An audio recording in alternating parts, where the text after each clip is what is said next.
Hello and welcome everybody to this next video installment here from your host. Axler Twinblade is my in-game name. In Splinter, I go by nfoGuides or infoGuides here on YouTube, Twitch.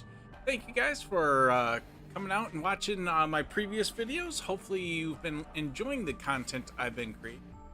If you do, please hit the like, the subscribe button, hit the bell icon so you're notified when I release more of these, and more importantly, I really do appreciate any comments you could leave down below.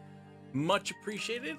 And so let's get into the topic I have chosen for this video.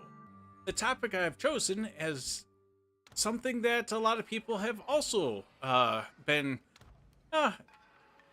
talked about. Let's put it that way. Have you ever thought of Splinterlands, like a Dungeons and Dragons style d20 based role-playing game, RPG?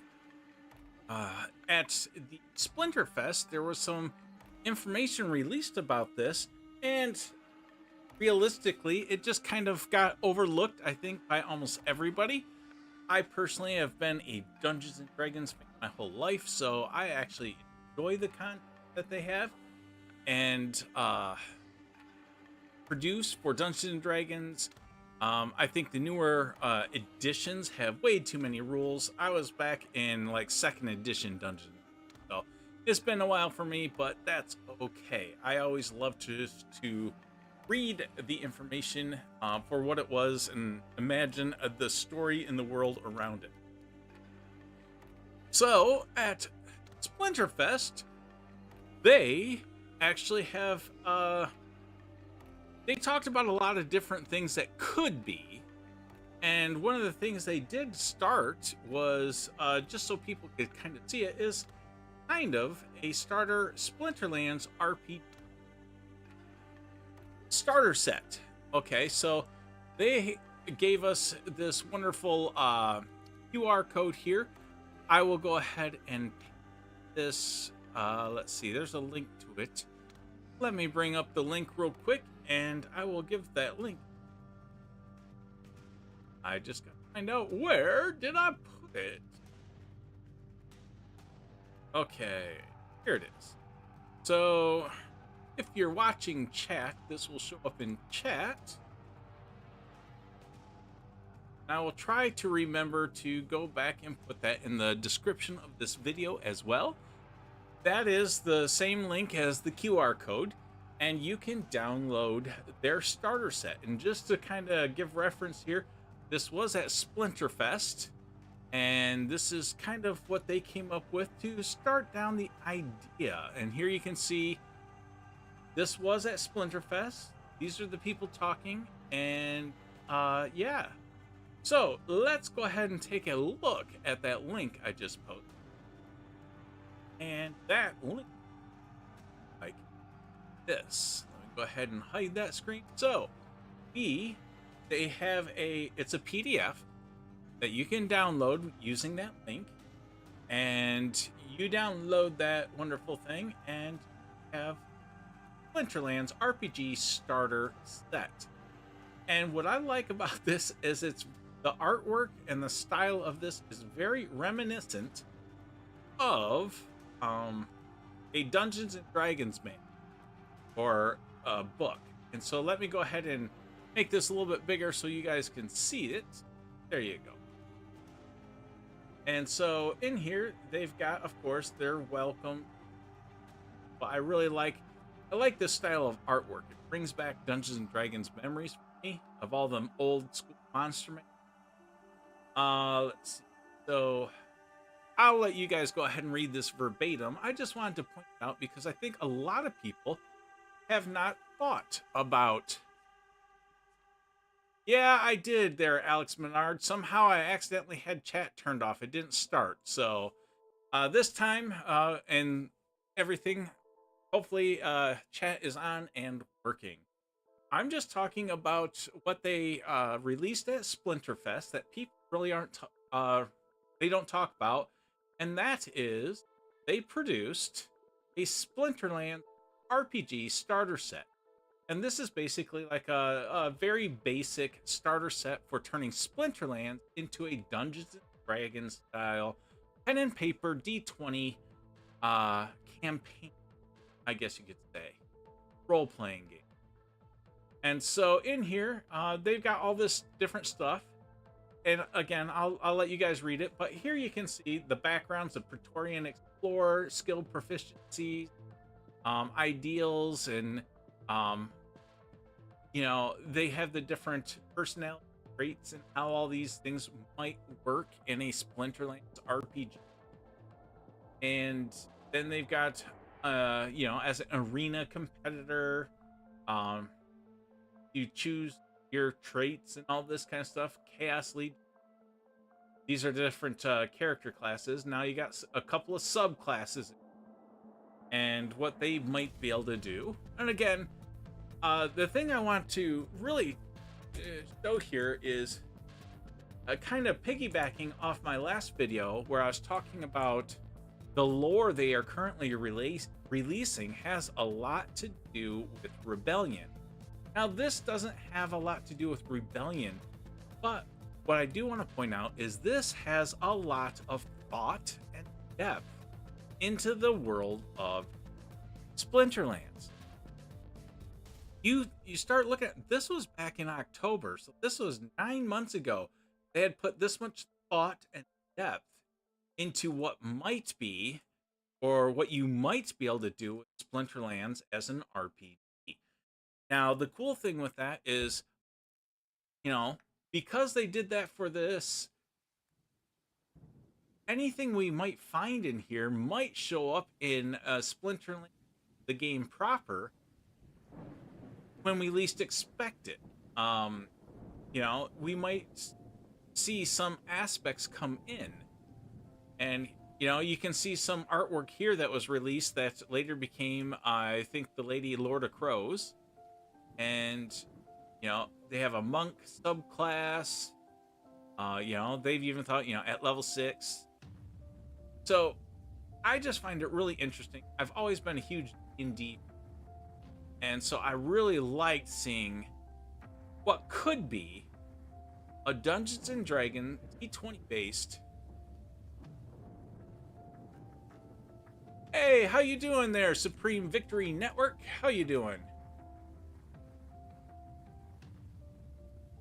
And so you just look through here, and they thought so much into Splinterland and what it could be that I really think people should take the time and look at Splinterland. While we're waiting for the age-old Wen Land, while we're waiting for that, take a look at what they've produced, what could be, and you can start seeing how much thought they've been putting into a very large amount of, I wouldn't even call this lore. They've thought about the world building around Splinterland.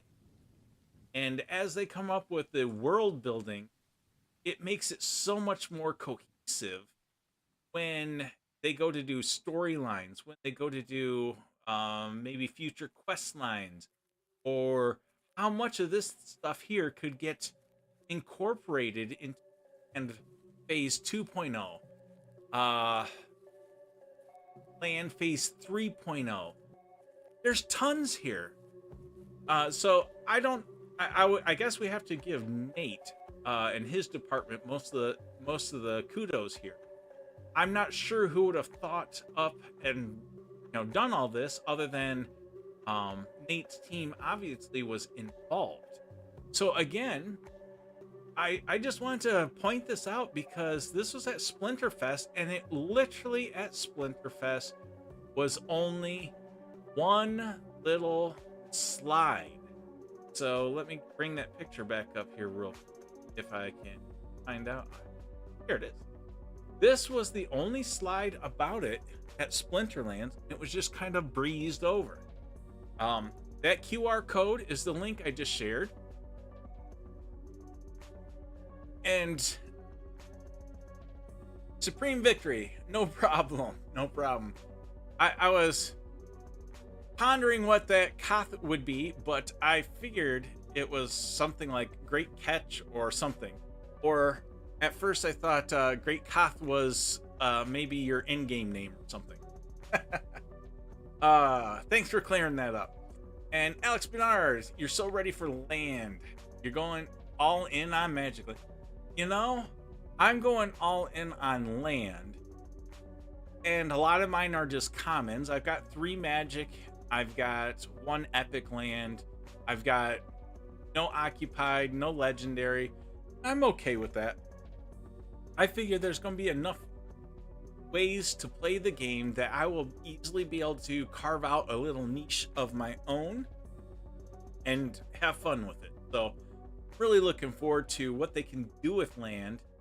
And I don't know if you guys caught the town square today, but during the town square, Farpatrod kept referring to land, and you guys don't know how many other little things we have planned for land. And so that's kind of what brought this to my mind. Is it's like, you know, these thoughts were going around in their head back in October. And so you mix this with the lore. Oh, there's another image I can bring up here. It kind of relates more to the last video I did, more about the kingdoms stuff. Let's see if I can find it real quick. My library of images.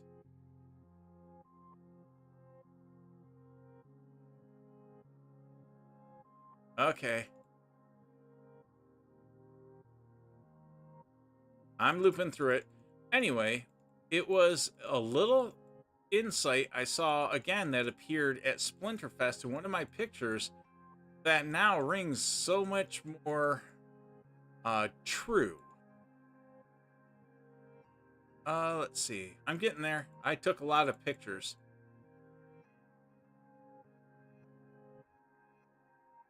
Okay. I think I'm getting close. Ah, okay, here it is. Okay. Whoop. Okay, so at Splinterfest, they talked about a website, lore.splinterlands.com, and they showed this style of maps versus if you look at what that actually is now in the game. Let's see. Lore. We still do not to this day have everything. Okay, so this is what they showed at Splinterfest back in October. The continents. And they show Pretoria, but look at this down here. And Chimera, Enum, Mortis, Burning Lands, Asmere. They obviously are all, they've already thought out some stuff that's on these continents. If you look here, you know, we got Pretoria, and in Pretoria we got the Broken Land. Now they went with this style of map. I kind of like this old school style here. This reminds me more of Dungeons and Dragons when I played Dungeons and Dragons. The Forgotten Realms maps looked a lot like this. So that's why I kind of like this. But I also noticed these seem to have more information, and it does look like here they had some different cities that have, if you look at the maps now, some of those has moved around. So that makes sense, but yeah. But the main thing I wanted to point out is this. In the lore website, we've got this, and then they have these down here listed, and Chimera, that is one of the people and the rebellion tie-ins. Chimera. So I think that's very neat that they've got this. I just wanted to point out how far ahead this team is thinking when building this. You got beta legendary for it. Nice. A totem and a... I have a totem. It's just a common. I have a Rooney. but I don't have anything like gold foil, legendary, maxed out cards or anything. Lawrence Blake, land. Yes.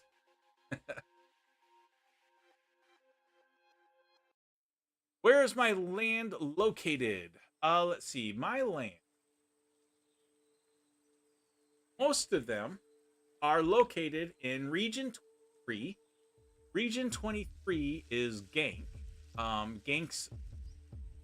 Let's see. So let's bring up the lands map.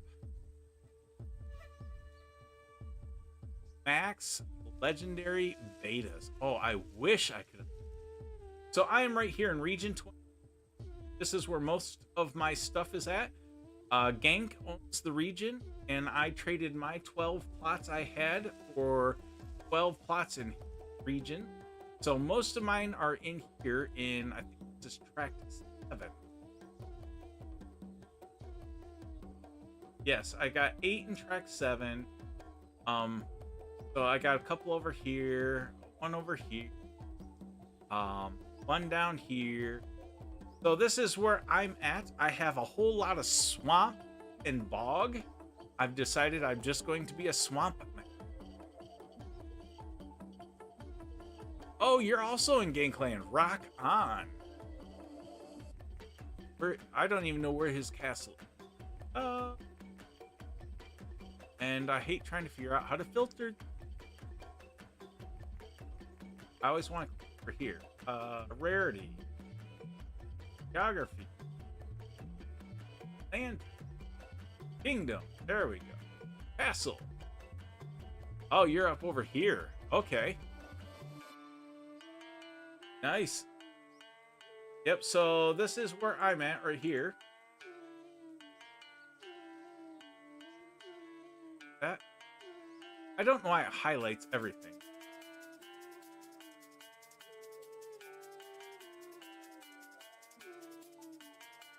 Well, yeah. So, oh, here we go. Own. There we go. That's where I'm at. I don't like their filtering at all for that. I would have done it so different. However, that's where most of my plots are, but I have since purchased 3 more plots. I have purchased 3 plots in 119. They're hills, and I did that so I could offset my swamp and bog areas with potentially some more grain plots. I was looking. Yes, I'll have to pay the penalty to bring them in, or bring the grain in, but that's okay. No, that's just the cost of doing business. At least I have some extra plots that I will own for producing grain in. I'm really thinking of that will be land phase 2.0, so I'm not in a huge rush to put that to work.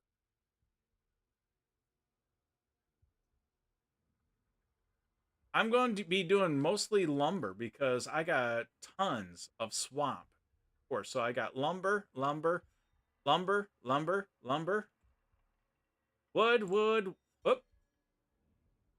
I got click happy.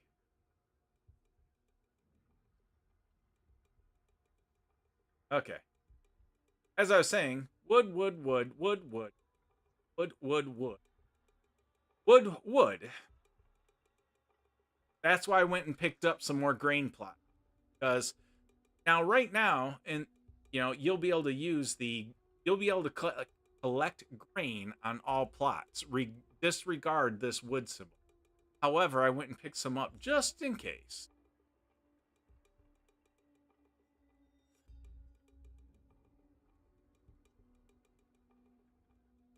I will be going online for Splinterlands TV here in about 30 minutes, 30 minutes. So until then, I was just doing a quick recording, which I got sidetracked on, talking about the Splinterlands D20 RPG information right here. This is something that I did post early in the comments of this video. I will try to add it to the description. But this is a piece that they released at Splinterfest. And it's like a Dungeons & Dragons style pen and paper D20 system of what could be, done for Splinterland. My reference here is I'm just trying to say, take a look at all of these things that the team has been thinking, and now look at land that's getting ready to come out. Even if this goes nowhere, the thought that they put into all of this might show up in the land gameplay, in the future. So, I mean, I just want people to be aware of it. There's so much that people are unaware of, because this is something they showed at Splinterfest and nobody talked about after Splinterfest. And the only way to get this document is off of the QR code, which I now have moved away. That's different stuff. Right here, it was off this QR code. However, if you're watching chat, I will paste that link in again.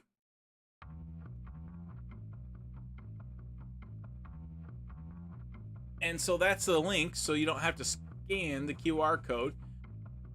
However, because I kind of have gone through the topic I wanted to cover in this video, I'm going to call it quits here. I appreciate you guys hanging out with me. I would love to talk longer, but I'm going to have to switch over and actually start streaming for Splinterlands on Splinterlands TV here in about 30 minutes. So I'm going to have to sign off on this one. Hopefully some of you guys will catch me over there on Splinterlands TV. Hope to see you guys there. Much appreciate you jumping in over here in YouTube, catching me a little bit. Please make sure you like and subscribe, hit the bell icon. And actually, if you have any thoughts or comments regarding a Dungeons & Dragons style RPG, Splinterlands, I would love to hear your thoughts on it. Was never your thing? Is it your thing? Think it's neat that they built something like this? Or, do you wish they would have, pursued it more, less? Just curious your thoughts. All right, everybody, I'm out of here. Thank you again, and peace. Thanks for joining me. Out.